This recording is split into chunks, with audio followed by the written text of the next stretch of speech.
Bom dia.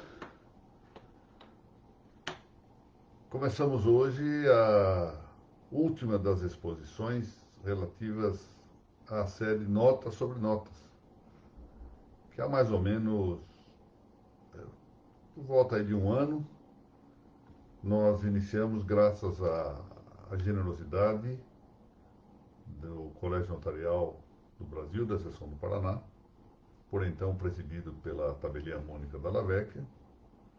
Generosidade essa que se estendeu por esse mesmo colégio, com a ascensão do tabelião Renato Lana à sua presidência e com apoio em ambas as gestões das correspondentes juntas diretivas. Eu tenho muito a agradecer, efetivamente, por esta acolhida que me deu o Estado do Paraná, representado por esta gente tão boa que milita na área das notas e dos registros públicos paranaenses.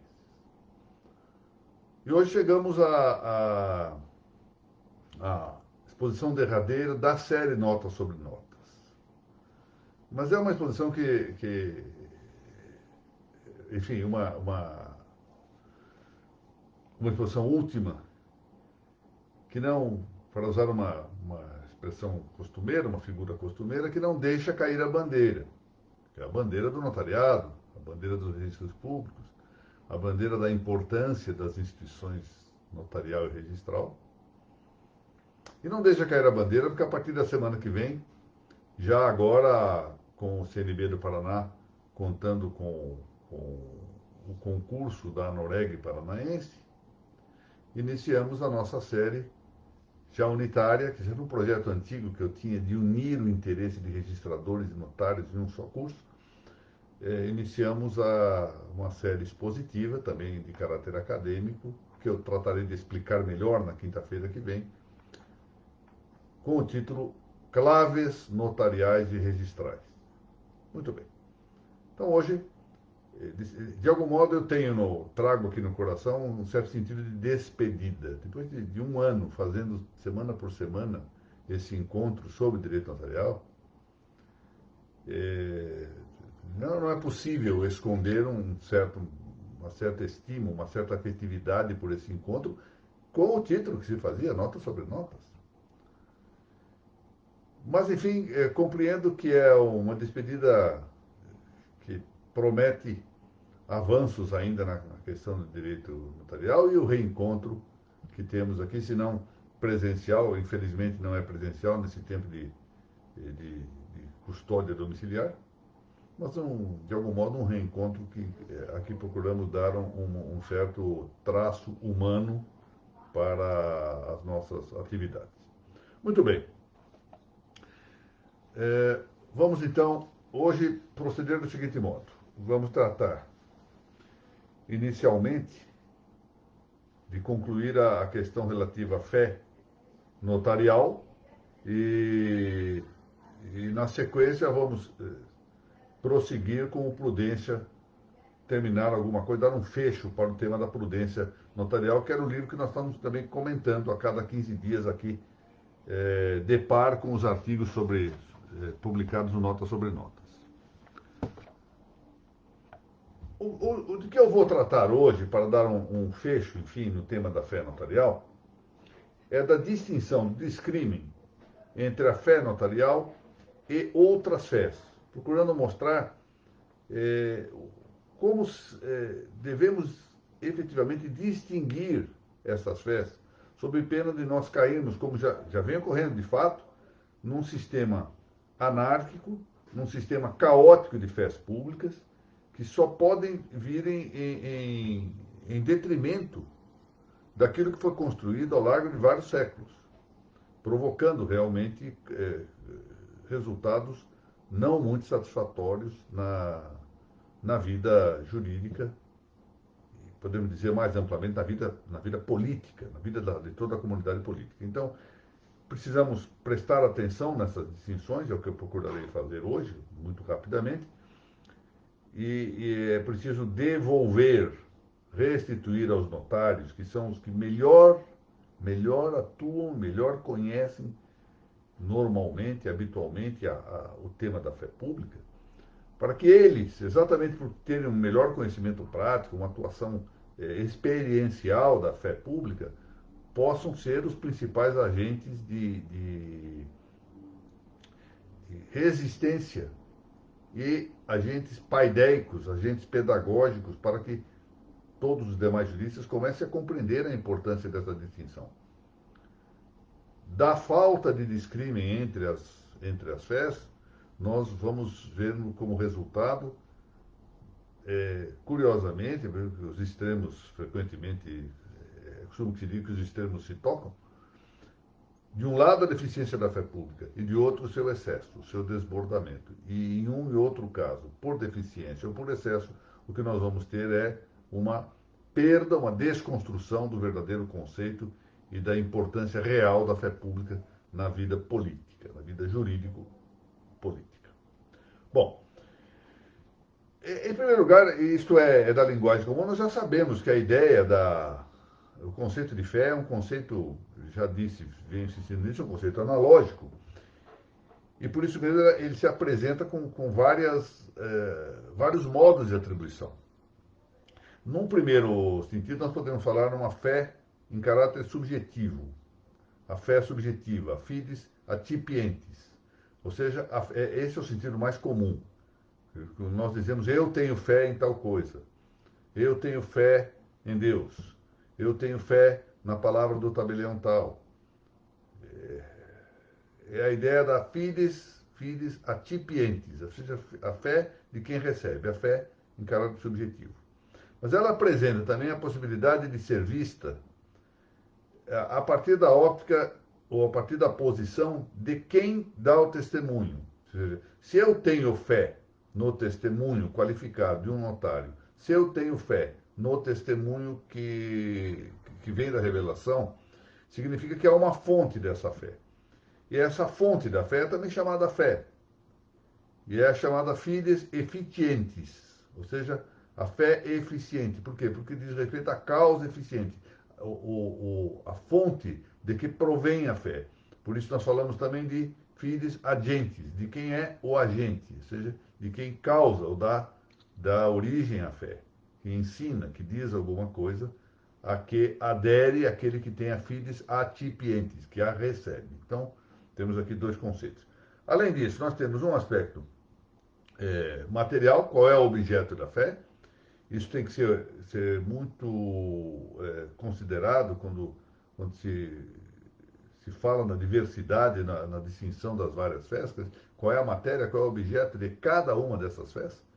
Aí está um dos principais problemas que nós temos nessa anarquia de funções, porque não se estão distinguindo bem os ambientes de fé, os objetos da fé, de cada uma das suas especificidades, e mesmo, agora isso é até mais, de certo modo, mais doloroso, mesmo no ambiente da fé notarial, nós temos visto desbordamentos, ou seja, excessos de atribuição, tanto territorial quanto em relação ao objeto concreto do que pode ser selado, marcado, sigilado pela fé notarial. Isso eu vou tratar adiante alguma coisinha a respeito disso. E finalmente nós temos a fides formalis, ou seja, essa fé que eu acabo de falar, material, fides materialis, e nós temos a fides formalis, ou seja, a fé formal, ou seja, como ela se instrumenta. Ou seja, uma palavra do notário, digamos, oral, constitui já matéria, objeto de uma instrumentação adequada para constituir fé, ou depende de uma forma, ou depende de um instrumento, de um documento? Da mesma sorte, vamos considerar aqui o analogado principal da fé, ou prius analógico, que é o conceito da fé divina. É interessante considerar que aquilo que é objeto das Escrituras e aquilo que é objeto da tradição apostólica é considerado matéria de fé, tal como a define o magistério. Aquilo que é objeto de revelações particulares, posteriores, não é matéria de fé. Pelo menos não é matéria obrigatória de fé. Pode ou não acreditar. Então, Por exemplo, no ambiente da Igreja Católica, aparições como de La Salette, de Lourdes, de Fátima, por mais que sejam reconhecidas como aparições sobrenaturais, não significam que necessariamente obriguem a fé. Por quê? Por falta da instrumentação formal adequada, quer dizer, a matéria da revelação ultimada com as escrituras e com a tradição apostólica. E muito bem, depois complementada pelo magistério eclesiástico, naquilo que o magistério define dogmaticamente. Mas fora isso, não. Então nós temos que ver quais são os instrumentos formais. Não é de qualquer modo, por exemplo, que o notário tem uma afirmação sua considerada como objeto de fé. Depende que ele atue propter officium, ou seja, que esteja na atuação do seu ofício, e que o faça dentro dos limites tanto do seu objeto quanto do limite formal, por meio da documentação adequada. Bom, então temos aqui 4 perspectivas da fé.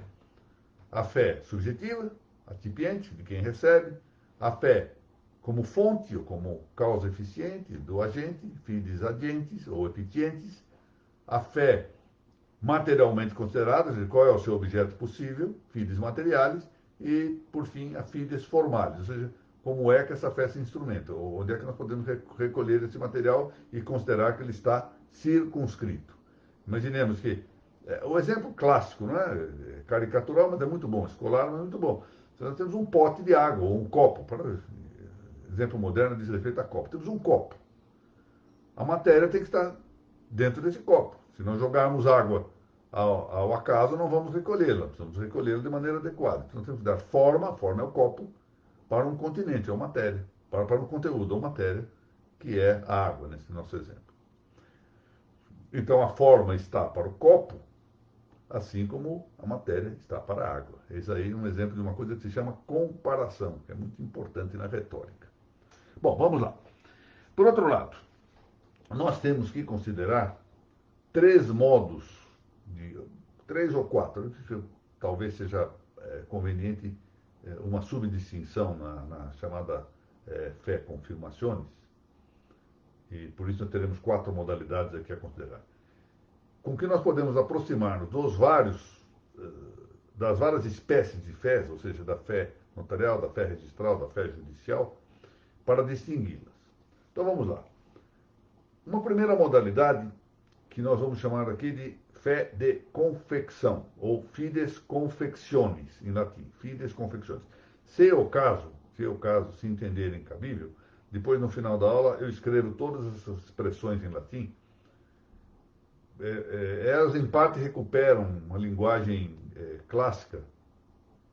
Noutra parte eu próprio complementei por meu gosto pessoal essas expressões latinas, porque sendo o latim uma língua que se diz língua morta, ela tem a vantagem de estar fixa, ela não pode ser alterada. Então, ao largo do tempo, nós sempre teremos um conceito exato. Essa grande vantagem do latim é o fato dele ser, como tal, uma língua morta. Bom, fides confectionis. A fides confectionis é uma fé que tanto diz respeito à atuação do oficial de registro imobiliário, do titular do registro imobiliário, de todos os registros públicos, registro civil, das pessoas físicas, das pessoas jurídicas, registro de documentos, tabelião de protestos, tabelião de notas, escrivão do judicial, oficial de justiça, todos eles têm a fides confectionis. O que é a fides confectionis? A fé quanto à regularidade da confecção dos instrumentos que eles expressam. Então, se, por exemplo, um escrivão do judicial vai dar uma certidão, chamada certidão de objeto e pé, antigamente se falava isso com muita frequência, quero certidão de objeto e pé do processo, ele expede essa certidão, ele tem uma fé de confecção. Ou seja, em princípio, se tem como presumido que ele tem elaborado a certidão de conformidade com o original. Mesma coisa faz o notário quando expede a certidão de uma escritura, ou quando expede o traslado de uma escritura. Mesma coisa faz o registrador civil das pessoas naturais quando expede uma certidão do assento de nascimento. Mesma coisa faz o registrador de imóveis quando expede uma certidão da matrícula. E não importa a forma, se é por meio reprográfico, por meio eletrônico, por datilografado. A ideia é que a fides confectiones significa que se tem como testemunho qualificado, como veraz em princípio, a afirmação de que o documento confere com o original. Isso é o que se chama fides confectiones. Na sequência, existe uma outra fé, por isso que eu disse que essa distinção entre fides confectiones e a próxima consideração é mais uma diferença de perspectiva, que é a chamada fides confirmationes. Se a fides confectiones diz mais respeito ao momento de elaboração, ao processo de elaboração da certificação, a fides confirmationes é a fé com que ele confirma no próprio documento expedido, certidão ou traslado, que o documento corresponde ao teor do original. E isso é importante, especialmente quando ele não seja um documento de certificação integral, por exemplo, certificação em resumo, por exemplo, extratada. Então, é uma fides confirmationes, ou seja, uma fé de confirmação ou de atestação, em que ele confirma se não a integralidade, a correspondência veraz entre a certidão, o traslado e o documento original. Essa fé também é equivalente para o oficial do registro públicos, para o notário, para o escrivão do judicial. O oficial de justiça, por exemplo, não faz isso, ele não tem que confirmar um documento, embora o ato dele, sim, ele confirme mediante a fórmula clássica certifique do fé que citei, eu intimei, etc, etc. Bom, até aqui temos situações igualitárias. Pois é justamente aqui que começam a surgir os problemas, porque há algo que o notário tem a mais que os outros não têm, ou quando o tem muito parcialmente, como veremos. Primeira coisa que tem o notário e não tem, por exemplo, o registrador. Fides cognitiones, fé de conhecimento. O notário possui fé de conhecimento. Se o notário disser que eu estive perante ele, notário, ele tem essa fé de conhecimento. Uma fé de identidade, embora, como sabe, diante da complexificação da vida social, com esses volumes dessas macro cidades ou necrópolis, por exemplo, com o tamanho de São Paulo, ou mesmo Curitiba, cidade magnífica, mas é já pela multidão de seus habitantes, isso que cabe na classificação de Lewis Mumford como uma necrópolis. É difícil que o notário possa exercer a fé de conhecimento de maneira direta. Frequentemente ele o faz indiretamente, ou seja, eu me apresento perante o tabelião, aqui, por exemplo, meu estimado amigo Biratã Pereira Guimarães, que é aqui da minha região, me apresento e digo, olha, você me conhece e eu conheço essa pessoa que está aqui, é fulano de tal. Ele então já tem aí a possibilidade de fazer o traslado dessa fé de conhecimento pelo testemunho favorável que tem em relação ao meu próprio conhecimento. Mas o normal das coisas é que isso tudo, e em qualquer circunstância se faz isso por determinação até legislativa, a identificação documentária de quem se apresente, ou seja, um meio supletório, um meio supletivo da afirmação da fides cognitiones. Ora, vejam isto, o escrivão do judicial possui fides cognitiones, mas de maneira limitada, ou seja, só no momento da audiência judicial. O oficial de justiça possui fides cognitiones? Sim, de maneira limitada, só no cumprimento do ato de intimação ou citação ou notificação. Diversamente, o registrador não possui, digamos, eu vou dizer um pouco melhor, não possuía até agora nenhuma possibilidade de exercício de fides cognitiones. Ele, na verdade, aí já é um problema de desbordamento, com o processo de extrajudicial de usucapião, ele recebe implícito, dentro daquela norma que prevê no 216A da Lei de Registros Públicos, a possibilidade dele fazer diligências, até mesmo de caráter pessoal, ele recebe implícito o poder da fides cognitiones, porque ele pode eventualmente ter de recolher depoimentos. Mas ele não tem, por natureza o registrador público não tem fides cognitiones. não tem fé de conhecimento. Bom, mas enfim, é possível talvez dizer, ó, a lei criou, se a lei criou, criou. Isso está implícito, mas de algum modo atenta contra as características mesmo da fé do registrador. Então é algo que tem o notário e não tem o registrador. Mas há algo mais que tem o notário e que só por empréstimo muito segmentar se apresenta ao escrivão judicial de maneira bastante parcelar, mas não se outorga ao registrador público, que é a chamada fides notariorum stricto sensu, ou seja, a fé dos notários, notariorum é um genitivo plural, para significar os notários no plural, mais exatamente dos notários, fides notariorum significa fé dos notários, stricto sensu, ou seja, em sentido bastante estrito, restrito.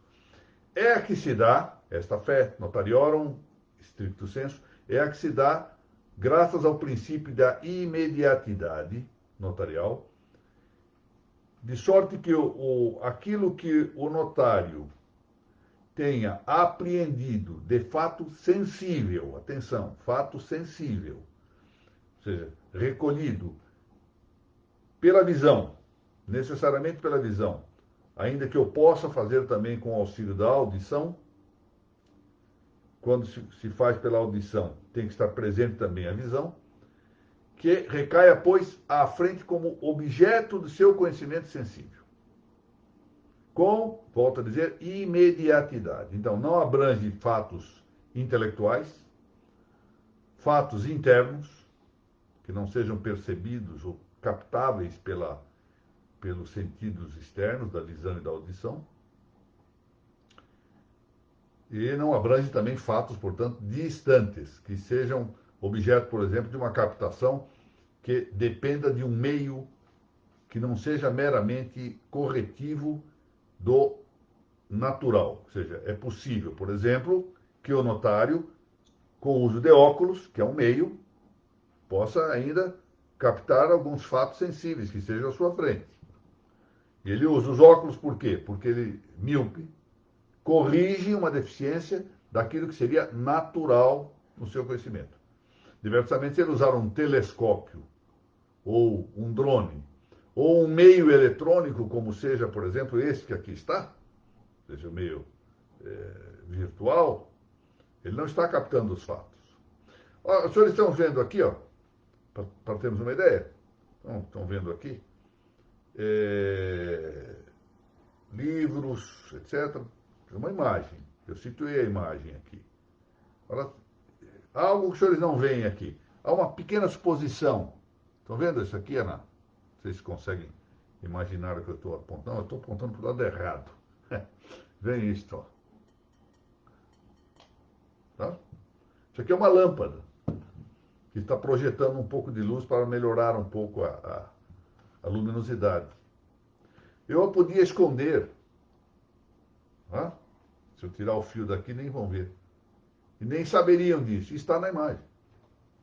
Está na realidade. Essas imagens são sempre precárias, não é? É um enquadramento muito artificial. Daí a necessidade, essa é a razão de que, conveniência de prudência política, de que o notário tenha contato real com a coisa. Além do mais, isto implicaria, dependendo das circunstâncias, um desbordamento circunscritivo, ou seja, um desbordamento territorial.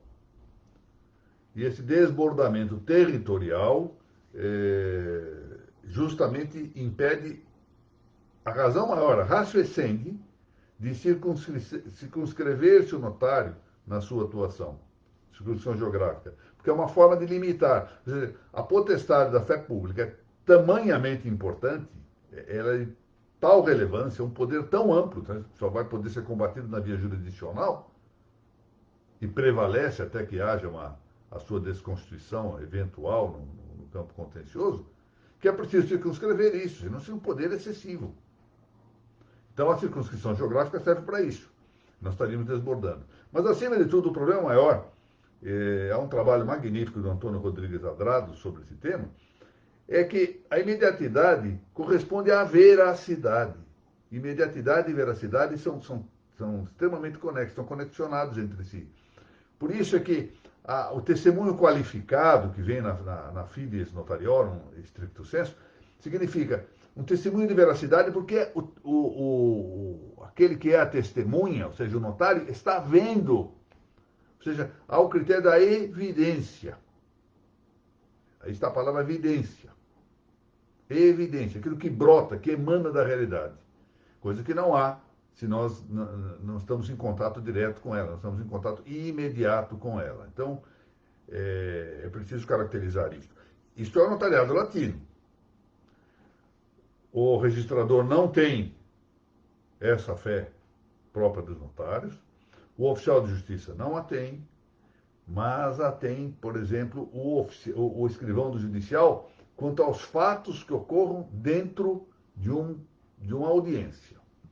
E, gozado, se ele estiver no cartório, ele não pode certificar algo com fé pública que ocorra à sua frente. Mas se ele estiver durante uma audiência, sim, ele tem esse poder.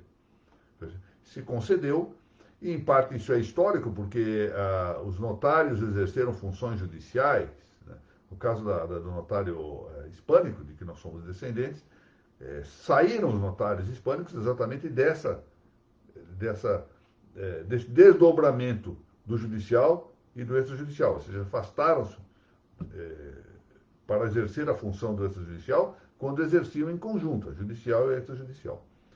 Muito bem, então, se nós não distinguirmos bem essas diversas fés, o que nós estamos vendo é isso, a desconstrução do notariado latino.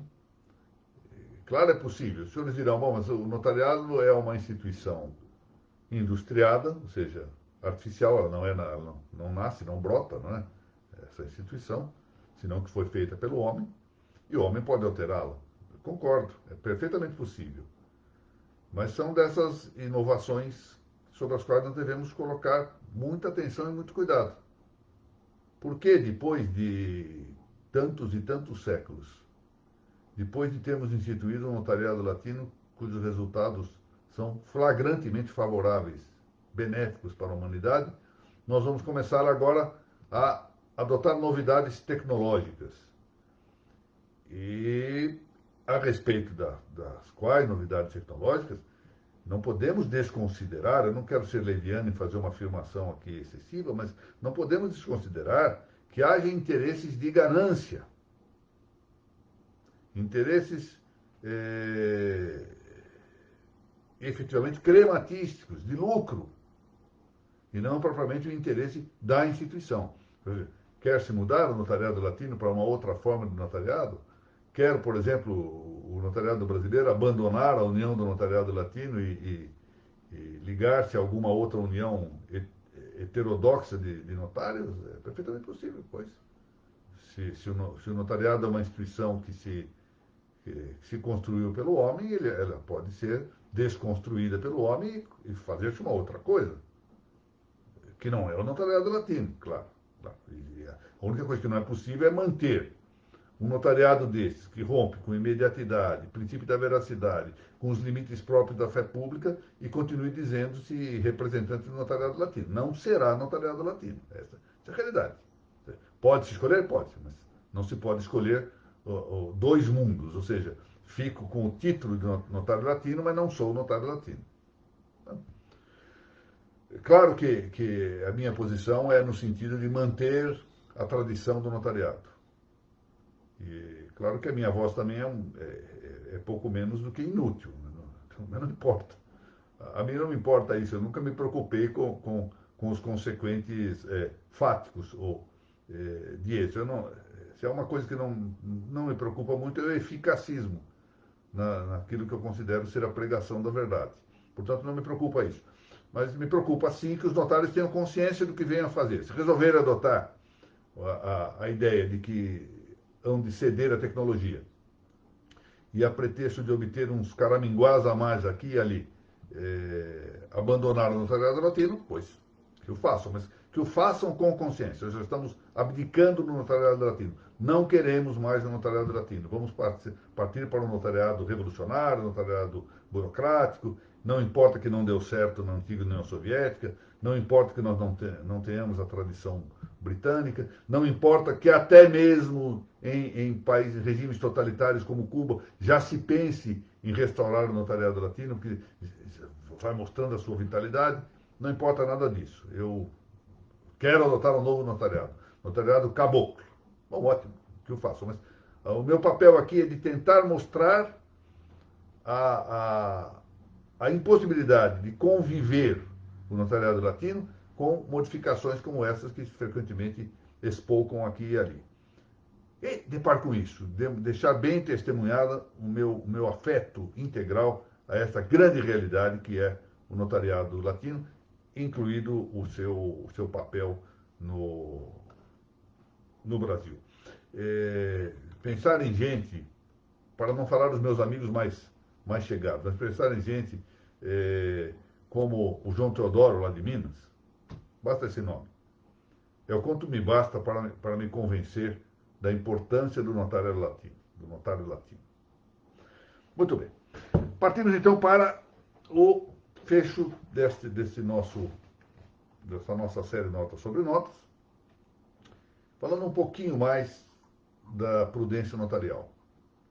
Porque é possível, é perfeitamente possível, que depois da leitura do livro, Prudência Notarial, depois da consideração também dos comentários que eu andei fazendo aqui e ali sobre as várias passagens do livro, depois disso de nós temos grande dificuldade de entender o que é a sindérese, como se forma um discurso prudencial, e sem embargo, essa compreensão é teórica, porque todos nós temos a sindérese, e os juristas sabem muito bem o que é um discurso prático. O problema é a teorização disso.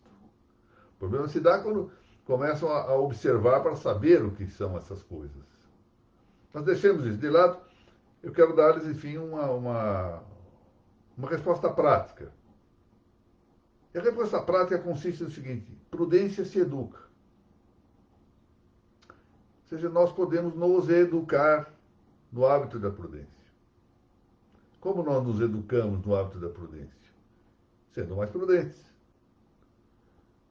Prudência não é fugir das ocasiões perigosas, não é fugir dos momentos, é chegar tarde, como diz o Piper, alguns pensam que prudência é chegar tarde aos momentos de perigo. Fui prudente, cheguei tarde. Não. Prudência não é tomar medidas ineficazes, não é? Hoje em dia está na moda que para queixar-se de abusos, se faz um hashtag alguma coisa. Ou então se faz uma live. Pronto, está resolvido. Se lança um texto em alguma dessas mídias eletrônicas, então já está havendo resistência. Não é isso. A prudência é exatamente a consideração dos meios adequados para atingir objetivos. Objetivos justos, objetivos retos, objetivos corretos. Prudência é sempre, a verdadeira prudência não se confunde com a astúcia ou com a prudência carnes, mas é a virtude de nos indicar como agir bem aqui e agora, como evitar o mal aqui e agora.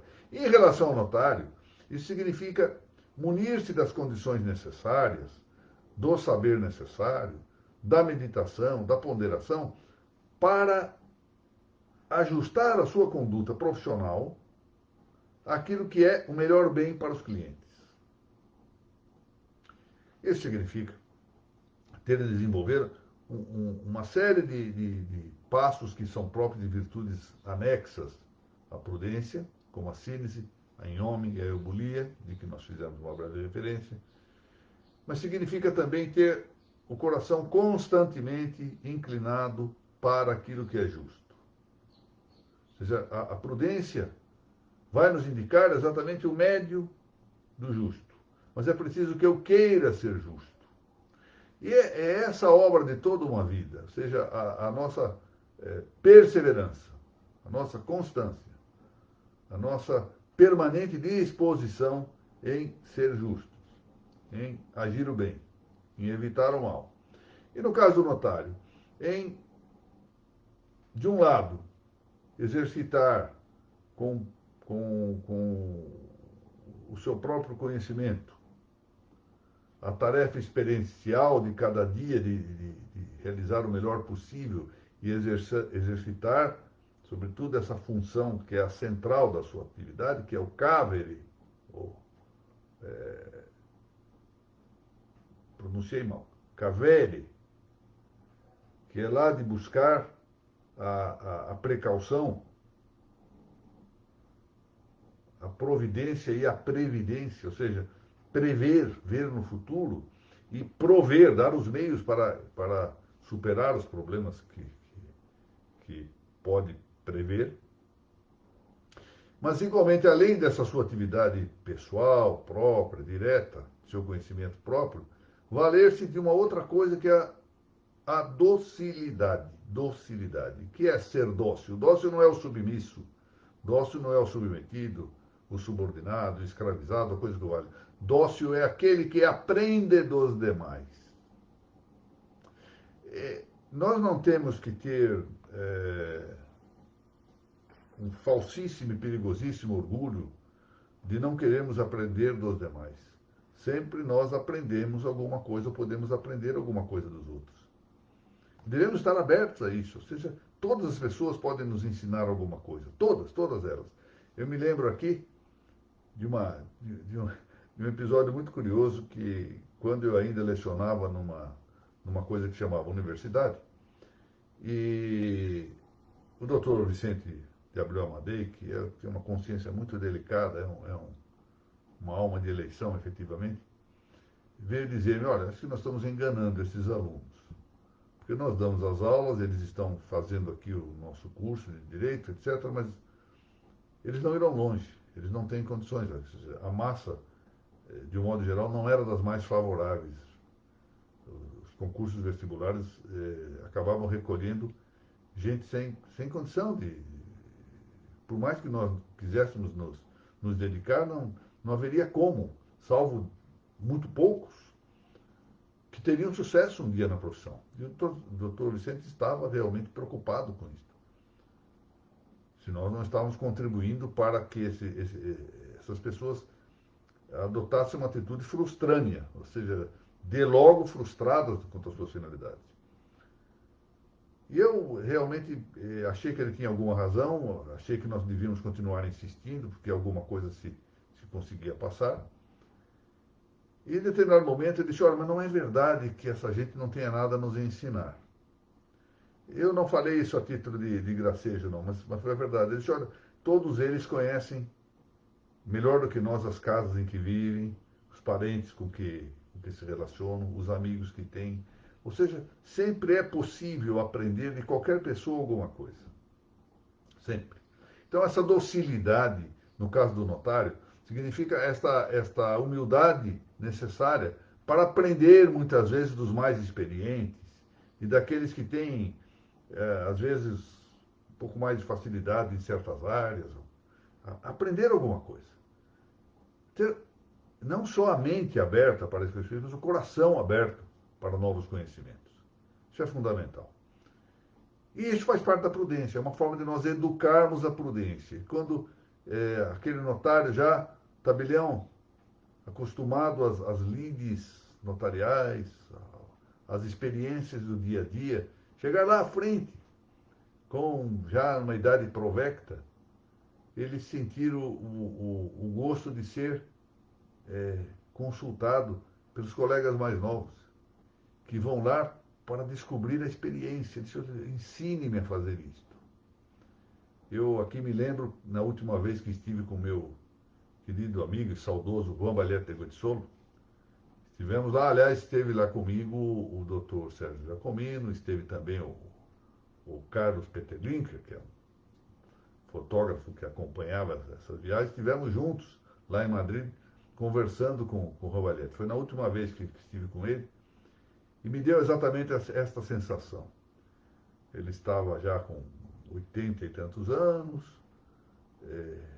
a atitude daquele que tinha uma autoridade para falar. Falava com tranquilidade, não tinha preocupação de ficar fazendo citação de autores.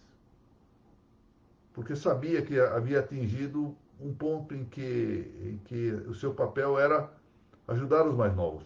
Por assim dizer, passar o bastão para os mais novos. passar a bandeira, passar a tradição. Isso é a tradição, a entrega desse legado. Então, os notários novos devem compreender isso. Não devem imaginar, porque passam em um concurso que é dificílimo, como sabemos, mas que também frequentemente é um concurso que estimula mais a memória do que o engenho, que haveria vergonha alguma em aprender de outros. Não, nós todos temos algo sempre a aprender das demais pessoas. Muito bem. Eu aqui, portanto, encerro com estas minhas palavras a série Notas sobre Notas. Como eu disse, isso aqui é um tapete vermelho para a abertura, a partir da semana que vem, das claves notariais e registrais. Só que em vez de nós transmitirmos as aulas a partir desta página, Pensando com Ricardo Dib, que foi criada graças à engenhosidade e também à generosidade da Thaís Castelo Branco, lá do Ceará, registradora do Ceará, nós vamos transmiti-la pela página da Anoreg do Paraná, e ali com o apoio do Colégio Notarial do Paraná, porque seria realmente o mais adequado, uma entidade importante sediando estudos na área das notas e dos registros. Parece que está bem que se passe para lá e que se faça por lá a transmissão. Então, a partir da semana que vem, estas aulas, que eram de notas sobre notas, passam a ser claves notariais e registrais e passam a publicar-se pela página da Anoreg Paraná. E também, na medida do possível, a seção acadêmica da Lepanto, da editorial Lepanto, vai migrar esses vídeos para um arquivo próprio. Porque o problema do Facebook é que é difícil depois localizar. Agora, a Lepanto vai migrar, com autorização da Anoreg, do CNB, vai migrar essas aulas para uma página do YouTube. Lá já há várias aulas que, graças à atividade muito competente e de muita diligência da doutora Amanda Gil, que é uma das sócias do editorial Lepanto, está levando esse material todo para lá. Então, adiante eu vou fazer mais essas indicações. Eu, antes de encerrar e agradecer esta oportunidade que tenho de estar com vocês aqui, quero lembrar mais uma vez que a Lepanto, a que me referi, se eu conseguir localizar o livro aqui, está aqui, lançou esse uso capião julgados para... eu ainda vou um dia aprender como é que é. Aqui. Julgados para o extrajudicial. São 16 autores, não é? A Amanda Gil, a doutora Edelma, que está sempre aqui conosco, a Paula Cassim, Fernanda do Vale, a Evelyn Valente, lá de Goiás, Jaqueline Giarrusso, da Bahia, minha querida amiga Laura Contreira Porto, Laiana Pial, da Bahia, a Luciana Hardman, que é do Mato Grosso, mas está lá na Bahia agora, titular do cartório da Bahia, a Cida Cavalcante, que é do 18º Registro de Imóveis de São Paulo, o doutor Ricardo Felício Scaff, querido amigo e juiz da primeira vara civil de Guarulhos, de cuja comarca ele é o diretor do fórum, o notário, grande tabelião, prezado amigo Rodrigo da Costa Dantas, o doutor Rogério Tobias, grande tabelião, estudioso, um intelecto privilegiado, lá do Jaú, a estimada Thaís Camate Vieira Andrade, lá de Paraíso das Águas, e o registrador Tiago Aires Estrela. E essas aulas do Claves Notariais e Registrais, graças aí à generosidade também da Anoreg Paraná e do CNB do Paraná, serão igualmente copatrocinadas pelo Instituto Maranhense de Estudos Jurídicos, instituto esse que é presidido pelo Dr. Tiago Estrela. Muito bem.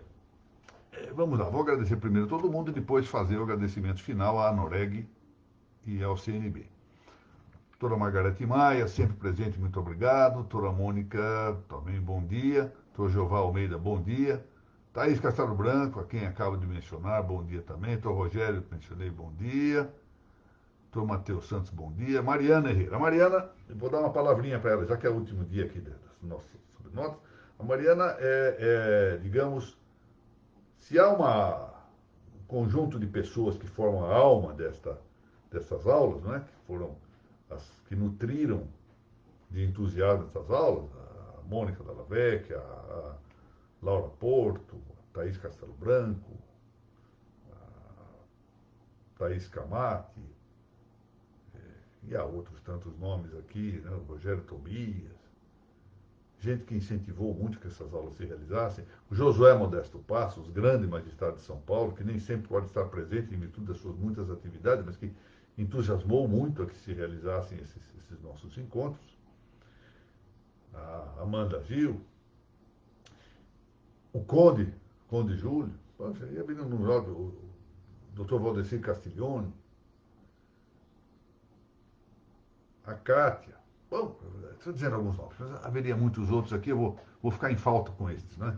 Lembrei-me agora também da Isabela, que sempre incentiva essas reuniões. Bom, de par com toda essa gente que, digamos, faz parte da alma, se inspira, nutre, me dá um entusiasmo que às vezes me falta, às vezes eu me abato um pouco, me desanimo, vem essa gente, não, tem que continuar, vamos continuar, vamos continuar. Às vezes a necessidade também, que não somos feitos só de alma nesse mundo, temos que ter matéria e forma, faz falta um pouco de gente que coloca a mão na massa, são os braços. E aí está o papel da Mariana Herrera, que durante todo esse tempo teve um trabalho excepcional, produziu banner eletrônico, fez para divulgar aqui e ali, correu para cima e para baixo, ela tem um mundo de atividades e ainda despende seu tempo para ajudar muitíssimo, de maneira muito importante, efetivamente, essas nossas reuniões. Então, eu agradeço muito a Mariana, de coração, foi um trabalho relevantíssimo e muito competente. Editorial Lepanto eu já saudei, Laura também, Thaís Camati, Dr. Mário Martinelli, sempre presente, muito obrigado. A doutora Carolina Neri, ontem eu mencionei seu nome, doutora Carolina, na aula com que reinaugurei o Caminhando pela Lei 6.015 lá na plataforma do Instagram da Arpen de Goiás. Doutora Simone Egeli, muito obrigado pela presença. A Mônica lançou aqui a Imaia, pois é, nota sobre notas. Sabe que hoje, doutora Mônica, já aproveito para dizer isso de público para ouvir o palpite de todo mundo, que será útil. Consultou-me a editorial Lepanto sobre se nós vamos partir para um terceiro tomo do Notas sobre Notas. Bom, abrem-se aqui duas vias. Uma das ideias seria, então, manter o título, Notas sobre Notas, tomo 3, claves notariais e registrais. Mas aí entra o problema de que essas claves não são só notariais. Nós não teríamos a possibilidade de manter com adequação o título Notas sobre Notas.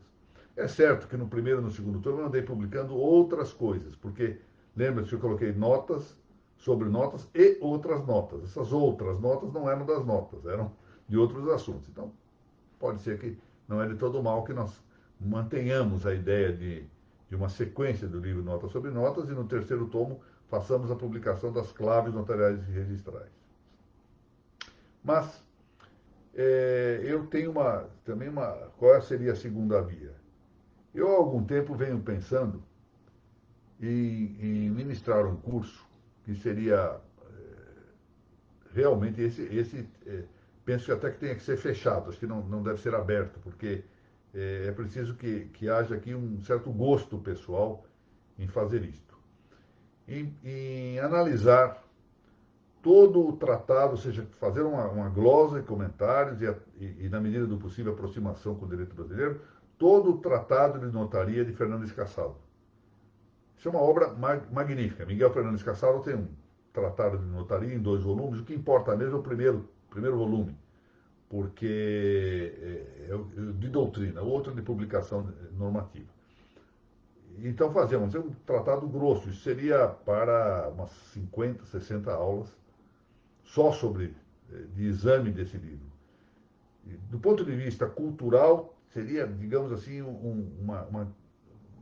Uma obra notável. Nem sei se eu estou, diga-se de passagem, não sei se eu estou à altura. Provavelmente não estou à altura, não importa. Alguém tem que pôr a mão na massa, alguém tem que começar, e logo vem outros com melhor engenho, melhor arte e podem complementar e retificar tudo isso.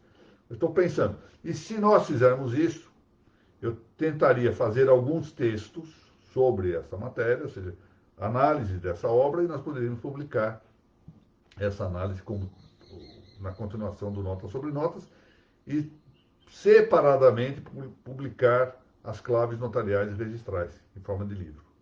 Mas aí eu deixo aí para que considerem e pensem o que seria melhor.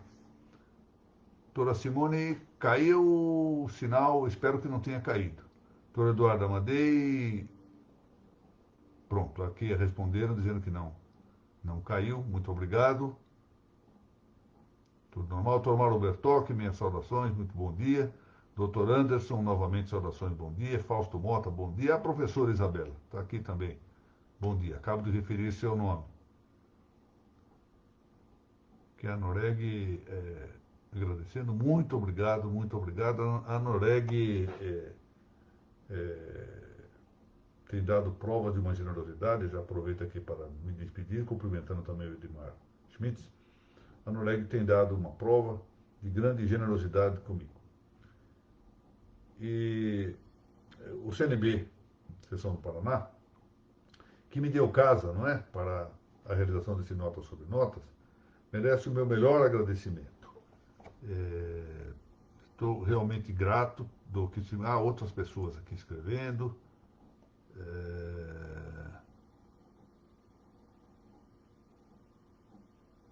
Aí, o hábito da prudência, com Margarete Maia, Eliana Rodrigues, muito bom dia.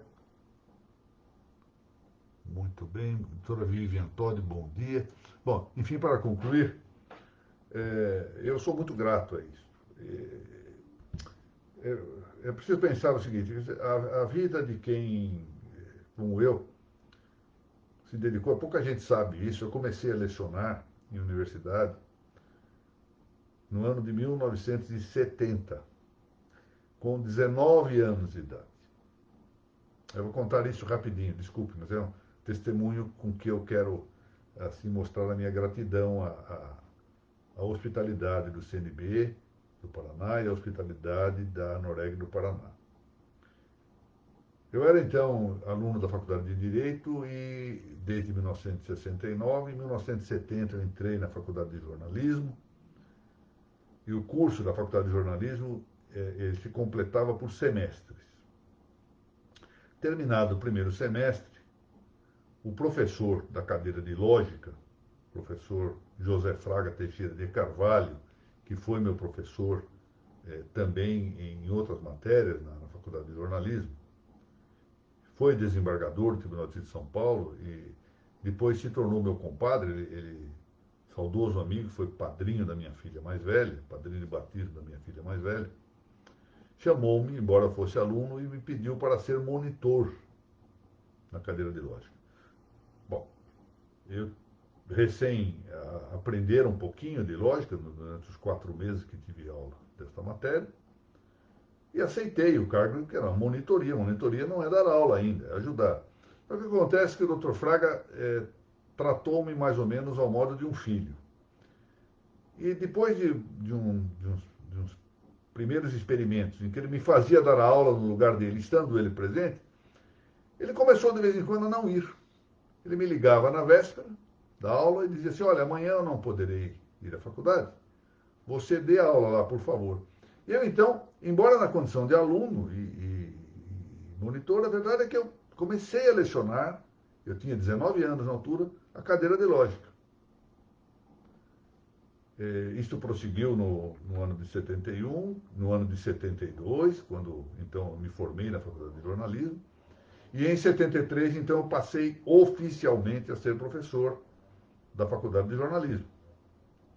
E em 74, passei a ser também professor, chamava-se auxiliar de ensino, portanto, do ponto de vista do cargo oficial, era meramente um auxiliar de ensino, mas, de fato, eu dava várias aulas na Faculdade de Direito na condição, e o doutor Zé Pedro me apresentava assim, como assistente dele na Faculdade de Direito.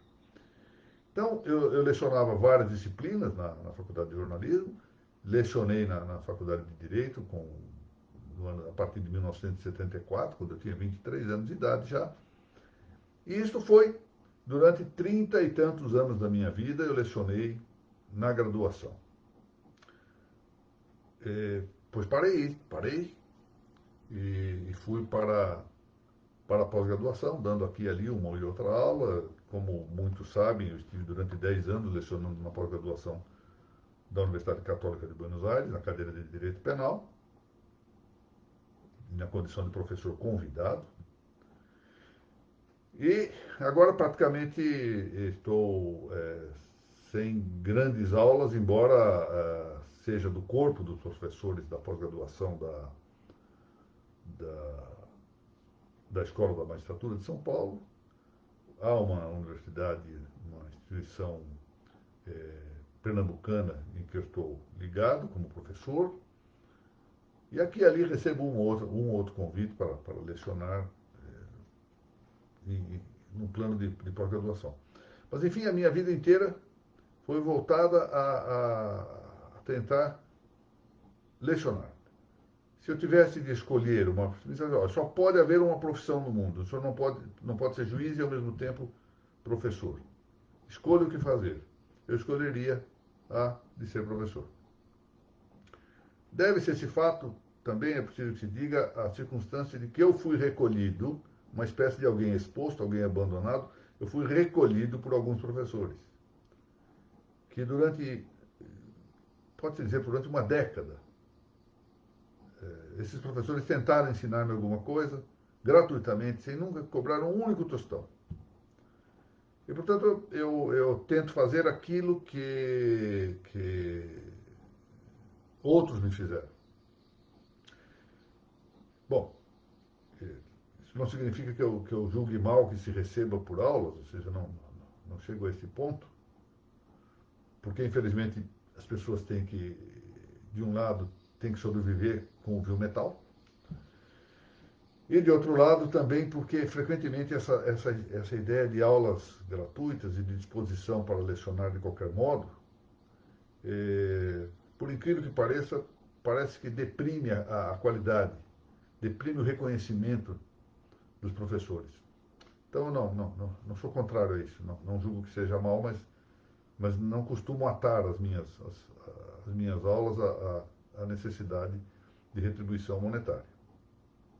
Bem, cada que, então, talvez como um mecanismo de compensação disto, eu me sinto sempre muito ligado afetivamente àqueles que me recolhem, àqueles que me dão hospitalidade.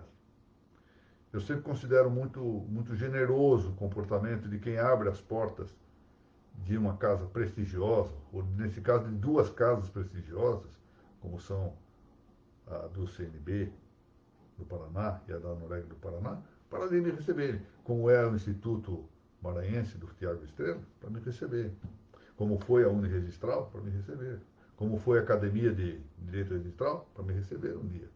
Então, eu sou muito grato a isso. Eu não escondo esse sentimento. Acho que nós não somos feitos só de intelecto, somos feitos também de coração.